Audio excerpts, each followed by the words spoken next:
Նրանք մեր կողքին են, բայց մեզնից տարբեր, նրանց ճանաչում, բայց չեն հասկանում։ Նրանք կանայք են, որոնց ճակատագիրը չկոտրեց, նրանց մասին են ասում, տղամարդ կին է։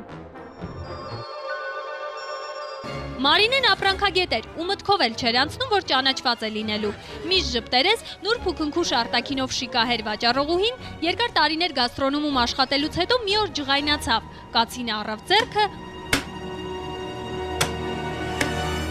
ու մսագործ դարձավ։ Ժամանակին ոնց որ խաչիկի հետ հարևաններ էինք։ Հետո իմացա, որ խաչիկը օգնական է ուզում։ Սենց ուղղակի տենց կատակով էլի։ Կուզես աշխատես, ասի հա, բա, ոչ չեմ աշխատի։ Կես խոսքից համաձայնեց, հոգսերը շատ էին, բայց կողքին ոչ ոք։ Ամուսին կար, բայց խոպանում էր, երկու երեխաները մեծանում էին, ծախսերը նույնպես, փող աշխատել էր պետք, թեև մսագործ մայրիկը երեխաների սրտով չէր։ Երեխեքը մի քիչ դժվար ընդունեցին սկզբում, որ ես պետք է մսագործ դառնամ, հա։ Չէ, մամա, քեզ չի սազում, սենց աշխատանք։ Կնոջ աշխատանք չի, կանացի գործ չի, որ դու գնաս անես։ Առաջին վաստակած գումարը Մարինեին սփոփեց, հիմա միայն մի բանից է նեղվում։ Արդեն վաղուց նրա մեջ տղամարդկանց հետաքրքրում է ոչ թե կնոջ հմայքը, այլ շեշտակի հարվածը։ Չէին պատկերացնում, որ պետք է կին լինի, մտնում էին ապեր ընկեր, ինչ միս ունեք ընկեր, հետո տեսվակերներս կույրիկ ջան։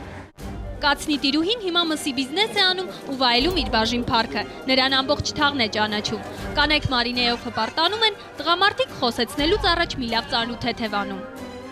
Երիտասարդ մոտեցավ, միսը վերցրեց, բա ով պիտի կոտրի, ասի ես։ Սենց զարմացած նայեց դեմքիս, դրեցի սիրուն կոտրեցի, ասեց վայ քուրիկ ջան, բայց դու ինչ ուժեղ չափալախ կտաս։ Վարպետ, բարև ձեզ։ Վարպետի կոչումը կոշիկի բիզնեսում 33 տարվա ստաժից է մնացել, կոշկակարի կրպակն ու գործն էլ հանգուցյալ ամուսնուց։ Վարպետ Լյովան կոշիկի գործ էր անում, իսկ կինը կողքից սուսուփուս նայում էր ու սովորում։ Կաշին ձևում էր, ես էլ ասում եմ, ինձ սովորացրած զագատով կա կարեմ, ասում եմ, դու գնա երեխեքին պահի, կանացի գործ չի։ Հարս կեսրայր համաձայնությունը ավելի ամուր էր ու համառ, եւ ինչ իմանար խեղճ ամուսինը, որ երբ կնոջն ուղարկում էր տուն երեխաներին պահելու, կինը հոր հետ թաքուն իր առաջին կոշիկն էր կարում։ Ամուսինս համոզվեց, որ արդեն ես ավելի ակուրատնի մաքուր գործ եմ անում, չեմ պատկերացրել, որ կինը կարող է գործանի։ Գործը տանում էին, ասում էին Վարպետ ջան, շատ շնորհակալություն, ու դուրս էին գալի, ես էլ ասում էի, ով անի ու ասել, մի ակրախին տպցնում էի։ Վարպետ Լյովայի սիրտը չդիմացավ, կատվածից հետո կոշկակար ամուսինները միասին էին կրպակն աշխատեցնում, ամուսինը հաճախորդ էր բերում, կինը նրանց կոշիկները կարում։ Մի հատ կին եկավ, ասեց ուր ա Լյովան, այդ ընթացքում ամուսինս իջել էր ապրանքի։ Ես էլ ասի տատի ջան, Լյովիկը գնացել ապրանք, բերի թող մնա, ես կսարքեմ։ Ցարեց դու ով կոշիկ սարքելն ով այդպես բանով 3 տարի առաջ Գայանեն մենակ մնաց։ Հիմա իր կրպակից հազվադեպ է դուրս գալիս։ Կոշիկ սարքելով տան վարձն է տալիս, մի կերպ հարկեր է մուծում։ Սա էլ հերիք չէ, աղջկա ու թորան հոգսնել է իր վրա։ Ամուսինս մեծ գործի մեջ մտավ, քաշվեց, ցող փողի տեղ տունը թողեցինք, դուրս եկանք։ 15 տարի է վարձով եմ ապրում։ Իր ընթացքում որ չկարողացանք տուն առնենք, հիմա ես մենակ ընդհանրապես չեմ կարող։ Վարպետ Գայանեն ծանոթով է գործանում, անծանոթների մոտ իր մասնագիտության մասին լռում է։ Ամուսինը կոշկակարության համար չէր իրեն քաղաք բերել։ Տան տղամարդն է թե կինը, արդեն ինքն էլ գլուխ չի հանում։ Համ ոնց որ համ տղամարդ, համ կին խառնվել է իրար, չեմ կարող ասել։ Կա պահեր, որ կարոտում եմ կանացի գործերին։ Թորնիկիս ծնունդի օրը աղջիկս մամ դու կանես ամեն ինչը, որ կարոտում ես, դե դու արա։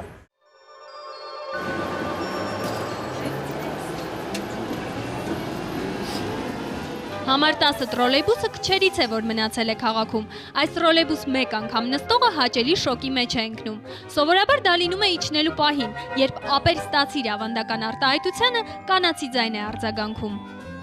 Եղել է մանկության երազանք,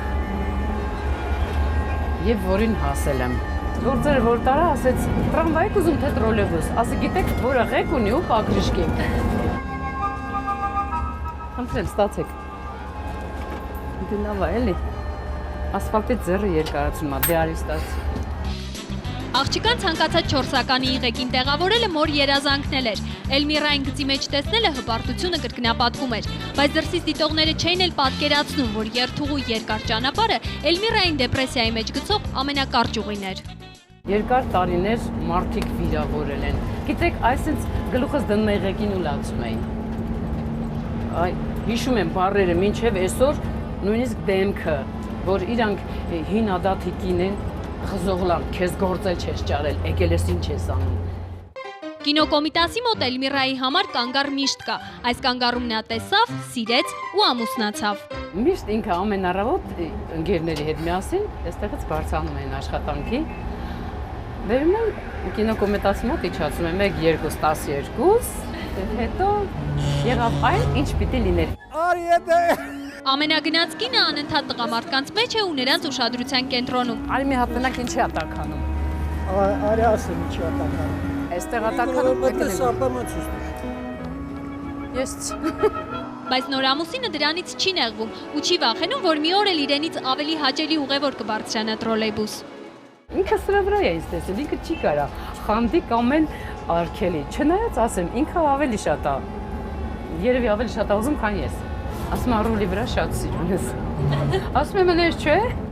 Նորաթուխ հարսը, բայց արդեն 29 տարվա տրոլեյբուսավարը ինքն էլ է զգում, որ արդեն հեռուն է գնացել։ Կորցրել է կանացիությունն ու մի տեսակ տղամարդու պես դարձել։ Նույնիսկ քայլելու մեջ ինձ թվում է, որ ես տղայական եմ քայլում, որ հանկարծ մի հատ խոսակցության մեջ մի քիչ ժեստը կոպիտ կամ ասենք այնց տղայական ամուսինս ասում է դու մոռացել ես որ դու ես արդեն դու գարաժի տղաների հետ չես Էս էլ մի վեճ Լարա կտրվեց մարդիկ դիչն մի հոգի էլ ստացավ Ռադիկ պրիվետ Ռադիկ ուրեմն Լարա կտրվել է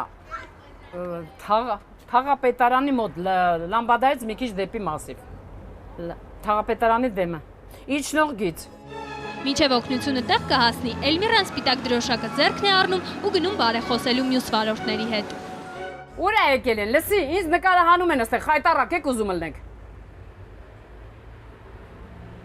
Չգիտեմ, ում իգորա։ Անսպասելի ինքնիջումներով, անկանխատեսելի ուղևորներով ու ձեռնամարտի հասնող վեճերով Էլմիրան ղեկը սիրում է։ Տրոլեյբուսը միայն փողի համար չէ վարում, աշխատանքի գալիս է սիրով, իսկ որ կինը փորձում է չմոռանալ։ Ասենք, որը ես չեմ կարողանում հասնել, ես կիսակսվել գնում հիմնարկում եմ կսվում։ 3 պատմություն, որ մի բանում նույնն են։ Կանանց ուժեղացնում են տղամարդիկ, որոնք բացակայում են։ Ես ինձ համարում եմ ուժեղ կին։ Եթե կողքիդ ոչ ոք չկա ու կյանքի հոգսը մենակ ես տանում, սովորում ես ամենակենսականը, պաշտպանվելը։ Ես էլ առաջվա էման չեմ, որ գլուխս ղեկին դնեմ լացեմ։ Բայց ուժեղ լինի կինը թե թույլ, երազանքը ընդհանուր է։ Կողքին լինի մեկը, որի ներկայությամբ պետք չէ ուժեղ ձևանալ։ Կուզեի, որ իմ հետ ելներ, այս մեծ հոգսի իմ ուսերին չլներ։